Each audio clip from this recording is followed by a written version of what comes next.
Hey people, welcome to week 4 of 2017 in this Get Huge journey. Pretty good week thus far.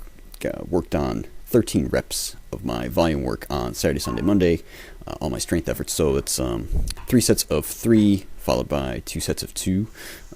Slowly working that up 1 rep at a time.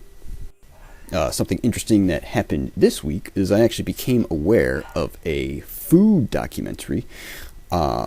And as usual, it was during the course of some of my other reading, and it was, very briefly mentioned, and I was like, wait a second, what did I just read? And anyway, it was actually in an article about Le'Veon Bell, I think it was.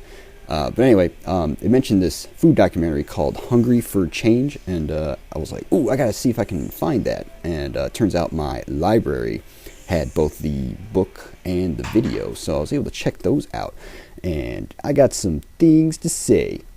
And the first thing to say is that these days, I'm a lot more critical of things like this because I happen to think that I have a pretty good knowledge base built up about nutrition and stuff like that. So I will tend to notice when people say stuff that isn't true, shall we say, and are just looking for a emotional response. And I thought this documentary had a fair amount of that, so it kind of lost some credibility in my view.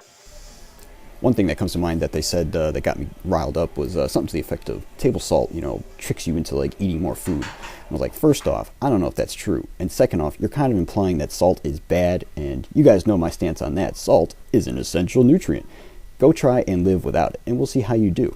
I mean, there's a reason that one of our taste sensation is salty, because it's something that we need in order to live. And people get in trouble when they actually get their salt levels too low.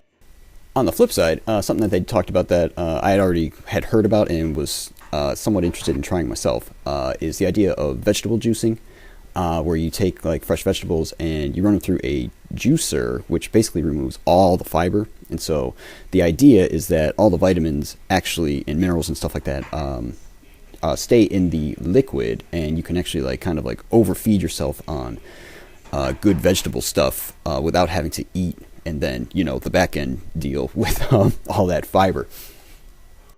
Yeah, so there's some potential for me to actually borrow a juicer from a work colleague, and I'll actually see if I can try that out and see how it goes, if it makes any difference.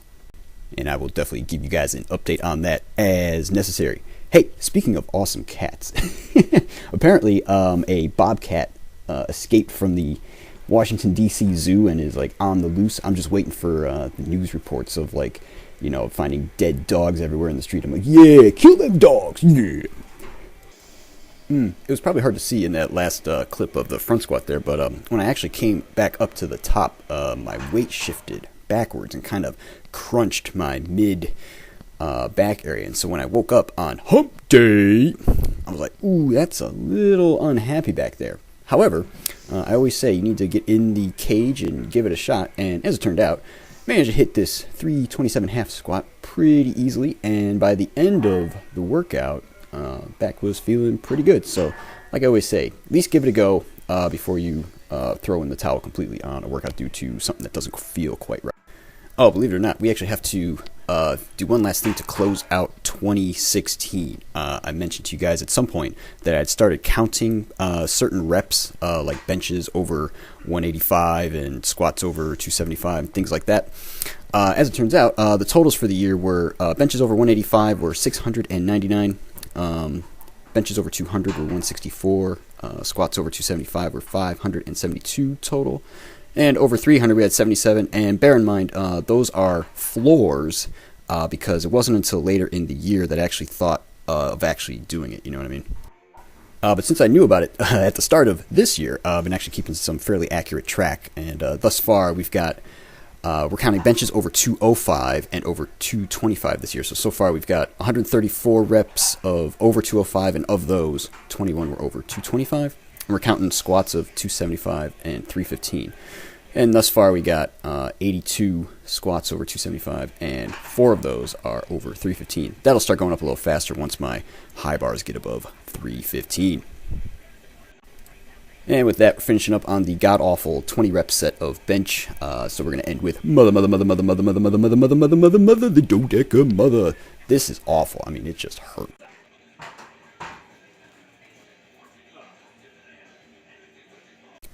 And the week 4 volume update. Good week. 161,000 was the total.